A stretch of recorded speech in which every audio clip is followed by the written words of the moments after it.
America's backbone was built on blue-collar business grit, grind, and muscle.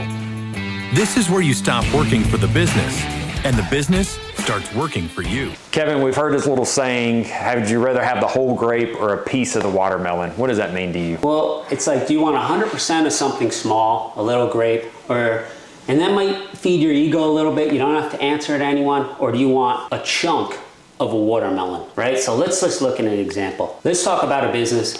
He's doing pretty well. He's netting $200,000 a year. He has a nice little house and car, but he's netting $200,000, but he's probably looking at his phone. He does everything. Right. Right? That guy owns 100% of a grape. Another guy might own 70% of his company, but he has 30%, he's either giving away equity or he's essentially sharing profits with higher level people, and that company might do $1 million a year. So he's making EBITDA, million in net profit. Okay. So the other guy's doing $200,000 in net profit, and this guy's doing $700,000, doing 70% of $1 million. Which one do you want to be? 700,000, baby. The thing is, I know from my own experience, because I kind of been both of these people. The guy doing 200,000 works way harder than the guy doing 700,000, and he's doing things that don't give him energy a lot of times. Yeah. So how do you get to be that thing? So there's a lot of different ways. Let's do the first basic one. Building out high-level team members, okay? I did this where you're netting $200,000 a year, you're by far the smartest guy in the room. Everybody looks to you for every answer. Yes. First of all, even guys who are doing 80 grand a year are doing that, right? They think they know everything. They never really want to pay high-level thing. They think everything's an expense, and that's kind of what they do. This is almost every business owner. They're always the smartest guy in everything. And they like being that too. Yeah, I think I'm it's an ego kick. Being that at some point, right? And then you start saying, hey, I need to get people who are better than me. Maybe I bring somebody on for marketing. They're so much better than me at that. Marketing I like, but maybe, or somebody in operations. They ran Chick-fil-A's, or they did something, and it has nothing to do with your business. But this is what happens. They say, oh, I can figure that out though. I'll just figure that out on my own. But it's like, but you never did. You did. And you'll never get it to where it wants to be. So that's one way. You hire people on high level, and then you bet on them and yourself that you can, because of this new expense, it's really an investment, say it's $100,000 a year, you're going to go do another $500,000 a year at 24% profit. So you're actually going to make money on this person. But you're also increasing massively the enterprise value of your customer. Okay? On a small level, if you get a kick-ass employee in the field, I've had one. I had one who was just awesome. He was essentially built systems, was hiring people, managing crews, and I was giving him profit sharing. Yeah. And not $100 type of stuff. Right. Like he was getting $10,000 checks. But it kept him motivated because he was profit sharing. And so I didn't give him equity, but I was giving profit sharing. But because of him, I was able to do other things, and we grew faster. Yeah. He was great at that. He was better than it. Right? He was better at building the teams. That's what he liked to do. Okay. Then you could do it with people on your team to manage. An executive assistant, I give profit sharing to the best of the best. You don't just give it to anybody. Right. So that's one way you can share money. Another way is, of course, those high-level employees. So then you start bringing in six-figure earners, operators, and everything. These are C-suite level type people. And you could do this on any level. So if you have a business that's grossing $1 million, paying somebody 100 grand is kind of scary. Yeah. It's a lot. But you have the belief that if I bring this person on and they take all this off my plate and they do it much better than me, I'm going to be able to do these things better. And then we're going to get to 2 million because of it. And the truth is, companies I've watched do this, and people, they almost always do that. And it's not like this $100,000. If it didn't work out after 12 weeks, you can move on. Absolutely. And you learn a lot and you move on. But here's one way to really get it bigger. The truth is that one third of 1%, 0.03, right? 1/3 of 1% does $1 million in EBITDA, net income, right? So 1 out of 300 companies does that. So to have an ego and think, hey, I'm doing 200, I'm going to be the guy who does that. It's kind of like a college basketball player who's doing okay saying, I'm going to be in the NBA. I'm going to be an all-star in the NBA. Like, you're not even kind of an all-star at college. I'm not saying somebody can't do that, Right. but when I look back at my thing, I was hitting walls at 200, 250, 300. I was just like determined. I kept going. And I was like, I can get this to $1 million.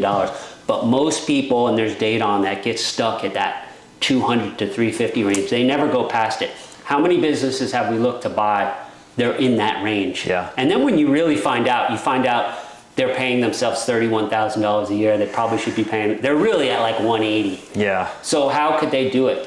One way would be bringing in a partner who's done it before. Okay? Bring experience in. Giving away some equity. It has to be the right person to bring it up. So you might bring in somebody who has the financial know-how, who's exited companies for multiple companies for 7, 8, 10, 12 million dollars. That person can show you the way to do it.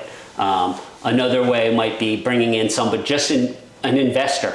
And this guy says, hey, you know your numbers, and you're like, hey, the only way I can get there is I get 6 more trucks, and then I got to outfit every truck, I got to build them all out and put shelves, and like, this is going to cost me this much money. And you have somebody come in and give a cash influx for equity or some type of profit sharing in your business. Right. And that's the way to get there. Because the truth is, if you wait on yourself, you're probably never going to get there in that case, or it could take you 20 years.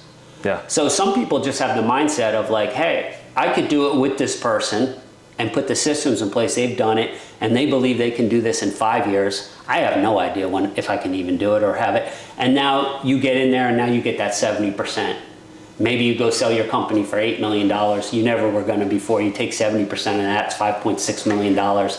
Do you want that, or do you want the company that was worth $1 million and you're at dancing? So it's a different mindset. I definitely didn't have it when I was young. I would have said, nah, I'm not giving up anything. And I had a bunch of grapes. Yeah. And most people want to hang on to their grape, not grapes. You said you had a bunch of grapes. Yeah. Most people just have times, a grape. And what you're saying is leveraging. And most people think leveraging debt, leveraging other people's money. But this is leveraging other people's skill sets. Yeah. We've seen it from an individual we know in a plumbing and HVAC field, and he has leveraged someone else as a mentor that's already done it in that industry and sold for multi-millions. His exit was multi-millions. Very smart, bright guy that sold that. And the guy that sold had an expert CFO that was traveling down that exit path with him. Now, the guy that we personally know that is on his up hired the guy that already did the exit and that CFO, and his rapid pace of success is mind-blowing because he's got experience, and he's got experience in 2 major fields, the operational side and the financial side. And all he's doing is listening. He put his ego aside, and he said, I'll stay in the ditch and I'll do the work. Show me where to put my efforts at the strategic time so that I can get to the same kind of exit that you got. And he'll be looking at 8-figure exits, multiple 8-figure exits, very, very, very easily because he surrounded himself with experience. And that's where most people, but he had to give some away. Yeah. He had to give some of the pie away. But at the end of the day, what he takes home is way bigger. And he gets it way faster because he gave some away. Well, let's look at 2 case studies. So I had a guy, I knew him a little bit and met him at a thing and used to do calls when he was a young guy, and he found a gutter business in Florida. Had good numbers and everything, and he wanted to buy this business. I mean, his offer to me was so kind of ridiculous. I'm in the gutter business. It was considerably smaller than my business. I had an idea, I could do it. And basically he wanted me to sign on the loan, the SBA, not bring cash, and then help him, basically consult with him, like help him do the business for 10%. And I told him, why am I going to do that? Yeah, your name's on that what debt. What do you want? Like 15? I said, you want me to take a business that's like kind of worth $700,000 and help you bring it to maybe a $7 or $10 million, and then you're going to keep 90%. But like, how's it going to work without me? Like, you're creating work. He just didn't see it. Now, so I didn't do it, and he's a nice guy, but that was kind of my last phone call with him. He came back and he was like, I'll do a third. He's just making stuff up. Right. He didn't see the value in it. But then we're by this windshield business with our partners, Mike and Matt. They found a great deal. They were trying to pull it off on their own. There was a little, it's hard to get SBA financing and stuff. So I looked at it, he asked me, and he was asking me something similar. Can you sign on it and help consult? And he was offering much bigger equity. He was thinking much bigger. Right. So then we ended up looking, and I called Chris and I said, let's just buy this in cash. Right. You don't need financing. Right. Chris came on and do it. And then we also brought on my CFO, my accountant, who's had a bunch of $1,000,000 exits. And he's not cheap. Not cheap at all. So it's an investment. It's bringing our cash flow down. And I said, guys, I didn't have to convince them. So they took much less equity to bring us in, to bring the cash, but they took their risk off the plate because they're not up to their eyeballs in debt. They weren't greedy. We took the lion's share from experience and cash, but they're doing the day-to-day work, and they've got the smaller piece with the opportunity to get more, but they took the smaller piece, and that spoke a ton about what they're going to be able to achieve. So they're both getting salaries, but it's about 50 or 60% of what they were making. So they took, but they're looking at this over 2 to 3 years that they're going to make much more money.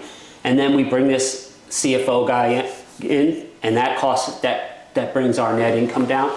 But what we did is build it out with them was, hey, we have more equity now. We have all the skin in the deal. But as we hit these markers, our equity is going to go down. Yours is going to go up. Right. And we're going to become all equal partners. And that's going to happen inside a few years. And part of that is bringing in our CFO to do that. But they could have said, no, we're going to do it ourselves. And then we've already hit some things, like we needed to buy all that shelving. We're going to buy another van. We're going overseas to China. We got to buy big things. Like that was going to be impossible for them to do. Right. So they saw a bigger vision. So they're looking to get a piece of a watermelon, and that's exactly what they're going to end up with. Here's what most people forget about, though. Think about the experience on the ride up that they're picking up, the experience that me and you are picking up from our investment with these guys into this high-level CFO. Even if you give a massive amount of your business away so that you can accelerate your success at a higher level and get there quicker, when you exit and you go to repeat it again, you have a whole nother level of skill sets, and you don't have to give as much away if you don't want to.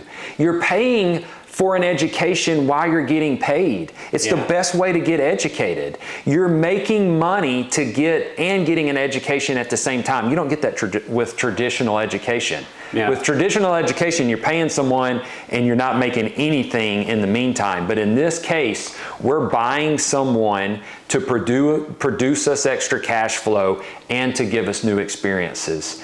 It's that delayed gratification situation, and most people just don't see far enough in the future to say, I gave so much away right now, but the knowledge that I'm about to get in the next 5 years, in the next 8 years, and this rip of money when we go to exit this business, I can turn around and do it again, and I can sit on the opposite side of the fence. I can be the consultant. I don't have to be the operator, because now I've done it.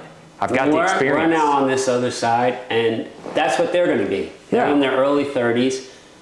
Say we exit this when they're late 30s. They basically have enough money, they're done. I mean, they're not like have 25 million, but maybe they're going to have a couple $1 million, $3 million. And then they're going to go do it again. And then they might be on the other side. They say, hey, there's this deal, I'm going to put some money in this one, and I'm going to consult, and I'm going to show you exactly how to do it. So otherwise, how are they going to learn how to do that? I remember when $500 was a lot for me to pay for someone to sit and listen to their experience. Then I remember where $10,000 was a lot. Now, if to pay $100,000, if I knew I was talking to someone that's already walked a path, that was able to sit here and tell me strategically 1, 2, 3, 4 of how to get there, I would not think twice about dropping $100,000 or more for that, because I understand the value of experience. And most people can't fathom that until they've actually taken the $500 investment, the $1,000 investment, and then they see it produce things in their life. But the reality is when you move over into these $10,000, $25,000, $100,000 tranches to get this education and this experience, it's so valuable and it moves the needle so much. It's life-changing. You know, here's on a lower level, look at it like this. People do this all the time. They have a legal question or they got a question on accounting, and then they go to some forum and they ask non-lawyers and non-accountants because it's free. Yeah. Like, it's actually costing them money. Yeah. Like, just pay the professional and get it. I did that, right? It's one thing if you say, hey, there's actual information, I can read a book and learn it, like it's marketing or SEO. Go ahead and knock it out if that's what you want to do. But like some things, like you can't, why not just get the answer for $100 or $150? It's crazy. I do it all the time. I go on Upwork if I want to learn something about a certain thing. We find an expert and I do a paid call. 30 minutes, and it'll be cheap. Somebody say, yeah, $75 for 30 minutes. Yeah. And then if I like them, I'll get more calls. Like, I want to speed it up. But before I would be like, no, I'm going to figure it out. It costs you way more. And if you say, oh, I don't have money, don't go out to eat one night. That's right. Like, so what do you want to eat? I'll eat at home and I'll get that call. Yeah. So let's recap it. Recapping it is in the 100% or the 70%. You got this $1 million and you're bringing home 20%, so you got 200,000 because you're on the 100%. Or you bring in somebody that's really high level that's done an 8-figure business and you give 30% of this business away and you're at that $1 million EBITDA. Now you're 70%. You gave 30% away. You're 70%, 700,000. So look at the comparisons. If the same guy did it, one guy says, oh, well, I'm making 200 net. He probably can grow it to 250 within the next year or two. But if he brings a guy who had some $10 million exit and he has experience in that industry or just in service businesses, that guy's going to get you to $1 million. Like, he already did it. He's not doing it to get you to 300. It'd be a waste of his time. So you're not only going to make more money, but you're going to walk away with an amazing education and experience. And you're going to, his network is going to become your network. You know what? That's probably the most valuable point of this whole process. His network, you've got a whole nother network. At the end of that process, his network is going to become your network. Man. And you know what? If you want to do the next deal with them, do it. And if you don't, don't. But that's what you're going to absorb it all, and you're going to have the new network. And you can make more money. Tell the blue collar millionaires where they can find more of this content and how they can start leveling up. Well, you can find us at bluecollarmillionaire.net or on our Facebook group. And Chris and I buy into businesses. Yeah. So if you guys are looking to scale and not do 200 grand or 100, it's got to be a certain level for us. You'd have to be doing $1 million in sales for. And we're looking for the right operator. And we're looking for the right operator. If you're a kick-ass operator and you think, hey, I need help with the financial side, I need help to invest, I need help I could buy a piece of real estate and some equipment to really streamline this, and you're the right guy, message us. We want to do it. We can help you go faster and further. But you can also go in Boardroom Elite. It's a $500 a month group. It's virtual. And Chris and I talk about all the stuff we've done to scale our business, and we get into great detail, and then you have access to us. You message us and stuff, we're going to help you out do it. And then we've got Blue Collar Millionaire Accelerator. For a lower group, it's crazy. Jeez. $79. The value for what you're paying is it has insane. all the same information. We just drip it different. It's in shorter form, and we're not doing like an hour of just teaching 1 to 10. Where you're watching it on your own, doing it, but then we do have the question and answer twice a month. Chris is on one, I'm on one, and we go over everything with you. I mean, there's just no excuse to not do it. And how do we do this? I always think, I'm 51 years old, I look back and I say, it doesn't matter your age. When I was at this age, 21, I was this level, 30 and so on, and I try to hey, how do I give this all to people in a $79 a month course? Yeah. I mean, if I took that, I would just scoot that up. I would just went way faster. Yeah, and everybody can afford $79. Everyone, but it doesn't even matter. If you're doing millions of dollars, it's like reading a book. You might know a lot of stuff, but you find these nuggets, and you're like, man, I'll do that. So it's too low. We've got experience here. And I told him that, so if whoever listens to that, he knows it's too low. Yeah. Man, y'all tune in for next week. We want to see you become a blue collar millionaire, not just a millionaire, but a multi-millionaire. Yeah.